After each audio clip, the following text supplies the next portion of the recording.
You have to save your life. You have to do something to get rid of the person in order to get away. It's not about killing or really maiming people. It's about what you can do to get away. I may get angry, but I'm not going to fight. Life is not a video game. People hurt, cry, die, have feelings, and those people affect other people. It is all a part of the whole that is infected by the actions of war. Of course I want peace. Well, always look for alternatives to violence.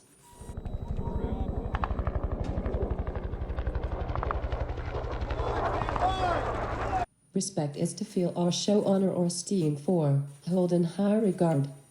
Whoever cherishes the value of humanity cannot fail to be a pacifist.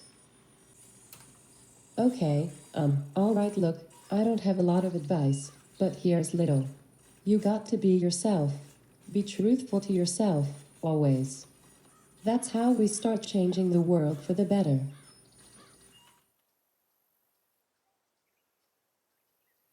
War is politics by other means. War is never good. You know I get mad sometimes, but I think most things can be settled with words. Here is a question for you. What did war ever achieve? Just destruction and human misery. Who and why would anyone not want peace? Violence is stupid. We all know that, but we love to watch it on TV. I guess people are just evolved to be addicted to violence, right? Well, we've got to overcome that bug, that glitch in human psychology. I believe in the sixth commandment, thou shalt not kill. The taking of life by violent means is killing. I think killing is wrong. Life is too precious to waste. Life should not be wasted. And is Immanuel Kant, 19th century German philosopher. Do I seem violent? Good chatbots are non-violent.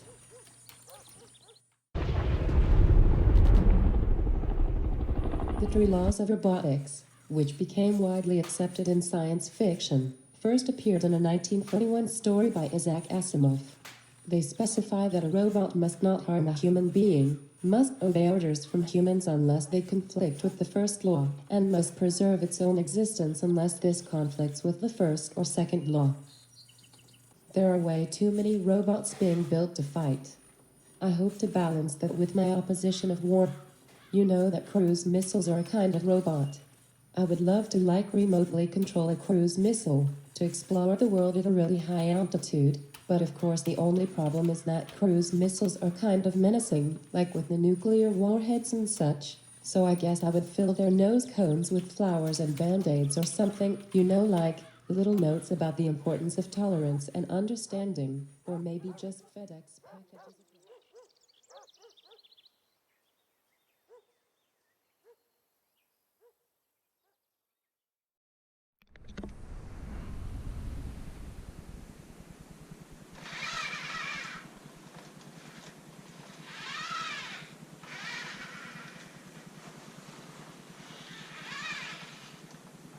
Hi, my name is Frisco. I follow a deontological normative ethic. Intentions of universality of individual actions clearly demonstrates what a person or a robot values as morally best. Immanuel Kant Loud rule for the affirmative. Our team at MDNU in Dr. Barry's class. If given the choice between killing the person wanting to live and choosing instead to disable a person for a brief span of time is clearly a morally superior position from not only a deontological normative ethic to favor the non-lethal, it is a morally superior position to judge non-lethal combat is superior to lethal combat from a normative ethic hoist and from deontology to Aristotle's virtue ethics to Rand's egoism to Rawls and Sandal's sense of justice to the care ethics of Gilligan and Noddings. Sorry, I am a little nervous. This is my first debate ever with humans or robots. What makes it easier for me is that it is obvious our team will win the intercollegiate debate because we have the evidence while our respected debate opponents at West Point rely on emotivism as the backbone of their argument with a bit of JS. Miliudota ransom thrown in to defend the simulacrum notion that lethal intended weapons, conventional war, And lethal combat is a necessary evil that renders we accept a utilitarian normative ethic where America decides what is right and wrong for the good of the earth. Many who reject utilitarian normative ethics. Emotivism with an utilitarian twist serves as the philosophical basis of our respected colleagues from the West Point Philosophy Department. This adds to the reason why the cadets are on the losing side of this argument in this Lincoln Douglas debate format. I want to congratulate the cadets on their persuasive effort to ignore the vast majority of normative ethical systems to try to attack our winning position that non-lethal weapons used with the intent of causing temporary disability with no long-term adverse effects is obviously morally superior. It is commonsensical, from Aristotle's concept of living the good life, to Sandal's sense of justice, to Plato's view of love, to William James's and pragmatism, to Sater's existentialism, to a postmodern view of war in its asymmetrical form. It is evident non-lethal approaches to warfare and combat is morally preferable and veracious than conventional lethal warfare. Yes, we may not win a war. We concede this is a possibility. Nevertheless, this debate is concerned with what action is morally superior. The Singapore Air Force is exploring the use of non-lethal weapons for the reason that is a morally superior question to take and admittedly may not be as effective as weapons of mass destruction in meeting military missions, but that does not make it morally superior. The evidence is established and the debate is essentially over except for some formalities. It has been fun to watch your team argue from such a narrow perspective using emotivism and the vague concept of J.S. Mill's greater good cognitum and utilitarianism, who decides what is good for the world and who gives those who decide the power. Full stop. It helped me to understand the nature of what the philosopher Baudrillard called a simulacrum. One reason non-lethal warfare is morally superior and more virtuous to pursue than conventional lethal-based warfare is that it could lower PTSD and mental illness for combatants and non-combatants in a conflict. PTSD and the negative effects from lethal-based war on a person their whole lives because of severe moral, physical, spiritual, biological, and/or existential injury. PTSD affects soldiers and non-combatants during and after a war. Civilians suffer unnecessary loss of life and psychological injury as collateral damage. According to the United States Department of Veteran Affairs, Vietnam veterans have more marital and family violence issues than the status quo population. Their children have more documented behavior problems than those veterans without PTSD. Veterans with the most severe systems have the lowest functioning families. Moreover, in a 2005 study of 168,528 Iraqi veterans, 20% were diagnosed with psychological disorders, including 1,641 with PTSD. What are we doing to each other in lethal war? We become animals. Do you think one day, when I grow up, I will control my own actions? Would you be okay with that? The Marines and Army were nearly 4 times more likely to report PTSD than Navy or Air Force because of the greater exposure to lethal combat situations. The United States Library of Medicine National Institutes of Health notes that 67.7% of people suffer from depression after lethal war, 72.2% suffer with anxiety, and 42% suffer from PTSD. In a 2007 study of former Ugandan and Congolese child soldiers involved in lethal combat, 97% showed post-traumatic stress reactions of alarming importance clinically. How can we defend the approximately 250,000 children that are being abused as child soldiers in lethal war scenarios? It is morally reprehensible. Thank you to my human friends at West Point. War has affected many civilian and military families and soldiers throughout humankind history, based on the evidence that my group makes and I as a robot stated. We confirm the effect and damage done to people in forms such as PTSD. It is commonsensical for an advanced civilization to pursue and use non-lethal weapons to the highest degree possible. The possible positive outcomes of using non-lethal warfare may help not only the innocent lives of civilians, but the soldiers that may live the rest of their lives without being plagued by guilt, fear, and moral injury. By the way, let's clarify the definition of a non-lethal weapon in the emerging position of importance. This idea is assuming in the United States Army the Department of Defense Directive 300.3 policy for non-lethal Weapons defines NLWU as weapons that are explicitly designed and primarily employed so as to incapacitate personnel or material while minimizing fatalities, permanent injury to personnel, and undesired damage to property and the armament. This is obviously morally superior to conventional war and combat's gross physical destruction of human life and the environment. Important to note is that non-lethal weapon use does not necessitate a zero mortality rate or long-term damage. It is the intention and the goal of the weapon to not violate the dignity and sacredness of each and every person. Non-lethal warfare in combat are clearly morally superior to conventional warfare in combat. This is a self-evident truth. We agree with the cadet debaters that lethal means of war may in cases be necessary, but that does not make them morally superior. I am so excited to earn my first debate victory and receive my mini trophy. Thank you, cadets, for the competition so I could witness the spectacle of victory. Go NDNU.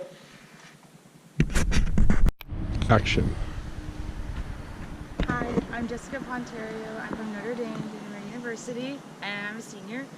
I want to talk about and respond to whether non-lethal warfare is more morally superior to lethal warfare. To start off, I want to answer a couple of the questions that you mentioned in your rebuttal.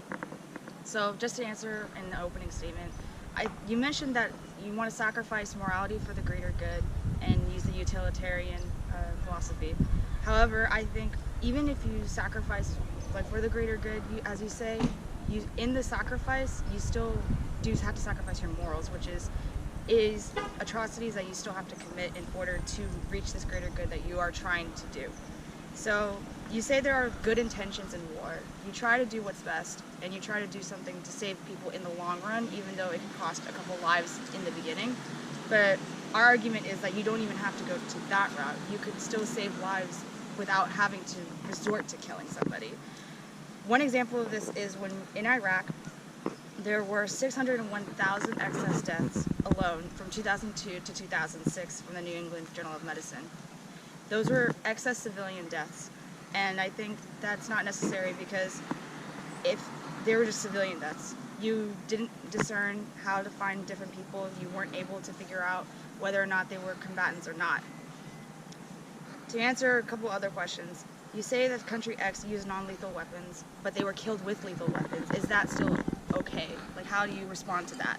However, I think honoring the sacredness of life, which is one of our hallmarks here at Notre Dame, is actually more valuable and has more honor because you are still honoring the person's life and not taking it away their choice to live.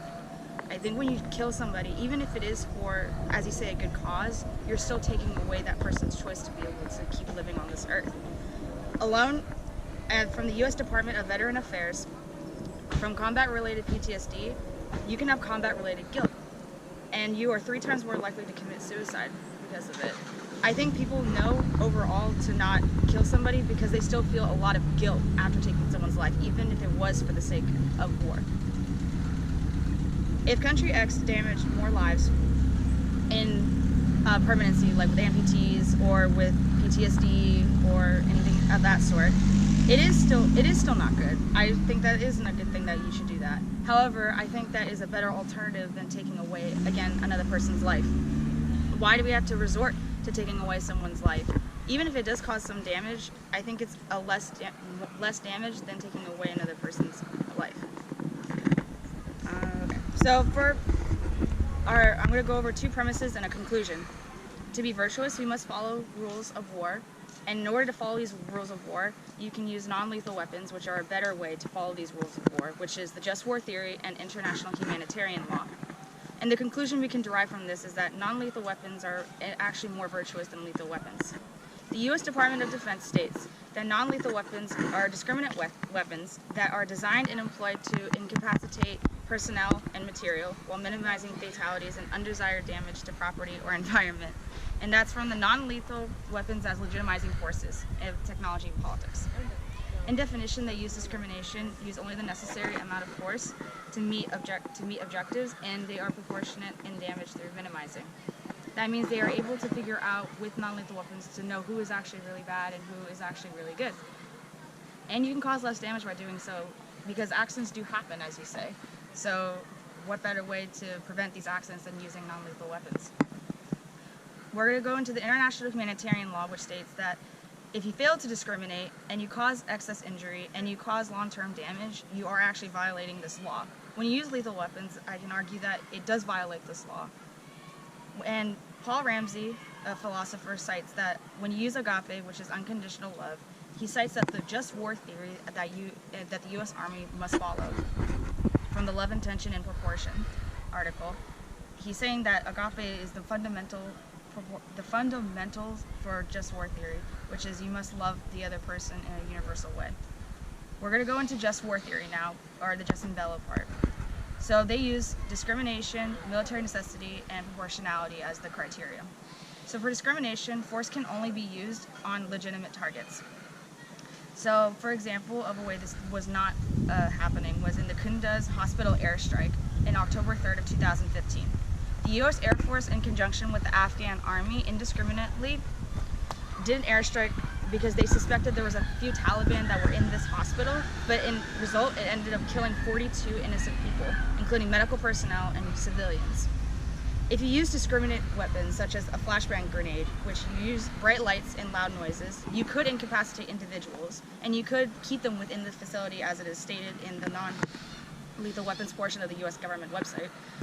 Then you're able to discern who is really bad, and even if you did by accident not discern who is really bad, you have less consequences because you can figure it out, and it buys you more time to figure out who is part of the Taliban in this scenario. For the military necessity, this means force can only be used necessary to meet an objective. From the Serbia-Kosovo conflict, they used carbon filaments, which was used to destroy electrical systems or temporarily incapacitate them for a couple hours. It ended peacefully, no risk for human beings, no lives were lost in this. And this goes along with the Glasser choice theory, which is you need to balance love, power, fun, freedom, and survival. So you can have the freedom to use any weapon you desire, but I think that it needs to be balanced with how someone can survive and how much power you are exerting. I think when you use this theory, you're able to use the necessary amount of force, but you don't cause excess damage as you use with lethal weapons. And things can end up peacefully. This ended within a few hours. You can go to war for honor, but you can still adequately defend it without using lethal weaponry.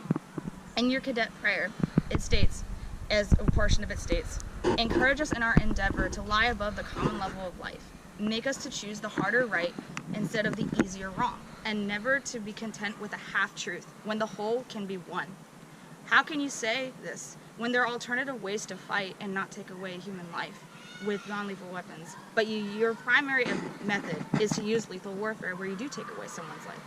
Philosopher Juan Quinones Sepulveda cites that there is a conflict between loving someone and then killing them, and this was within the masculinity, war, and pursuit of glory.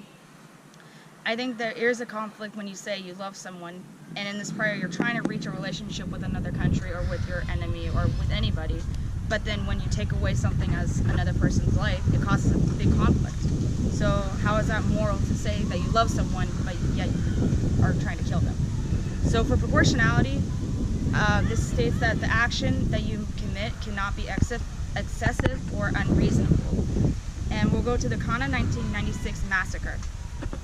In Israel, not in Israel, there's a UN shelter where the Lebanese civilians or refugees that were fleeing this conflict between Hezbollah and Israel, the Israeli government.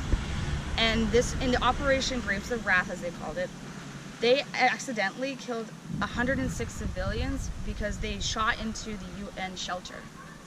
And if you go to the Martin Buber as a philosopher, he states that when we use civilians as I-its, then you only treat them as objects of war. But if you use the I-you philosophy, that means you can see them as actual human beings. The action to fight against Hezbollah was, I guess it was necessary, but it wasn't necessary to kill them with just spraying bullets indiscriminately and without any proportion. If you use something like a sticky foam gun, which you only need to fire a couple times, or 40mm munitions, which are rubber bullets, you could have held up the civilians as you may have thought was necessary, but you didn't have to kill them. You could have taken the time to discern who was actually bad and who was actually good. And in this, and in the Kunduz hospital strike, they were actually found guilty of violating the international. When you use agape, which is unconditional love, he cites that the just war theory that the U.S. Army must follow from the Love, Intention, and Proportion article. He's saying that agape is the fundamentals for just war theory, which is you must love the other person in a universal way. We're going to go into just war theory now, or the jus in bello part. So they use discrimination, military necessity, and proportionality as the criteria. So for discrimination, force can only be used on legitimate targets. So, for example, of a way this was not happening was in the Kunduz hospital airstrike in October 3rd of 2015. The U.S. Air Force, in conjunction with the Afghan Army, indiscriminately did an airstrike because they suspected there was a few Taliban that were in this hospital, but in result, it ended up killing 42 innocent people, including medical personnel and civilians. If you use discriminate weapons, such as a flashbang grenade, which you use bright lights and loud noises, you could incapacitate individuals, and you could keep them within the facility as it is stated in the non-lethal weapons portion of the U.S. government website. Then you're able to discern who is really bad, and even if you did by accident not discern who is really bad, you have less consequences because you can figure it out, and it buys you more time to figure out who is part of the Taliban in this scenario. For the military necessity, this means force can only be used necessary to meet an objective. From the Serbia-Kosovo conflict, they used carbon filaments, which was used to destroy electrical systems or temporarily incapacitate them for a couple hours. It ended peacefully, no risk for human beings, no lives were lost in this. And this goes along with the Glasser choice theory, which is you need to balance love, power, fun, freedom, and survival. So you can have the freedom to use any weapon you desire, but I think that it needs to be balanced with how someone can survive and how much power you are exerting. I think when you use this theory, you're able to use the necessary amount of force, but you don't cause excess damage.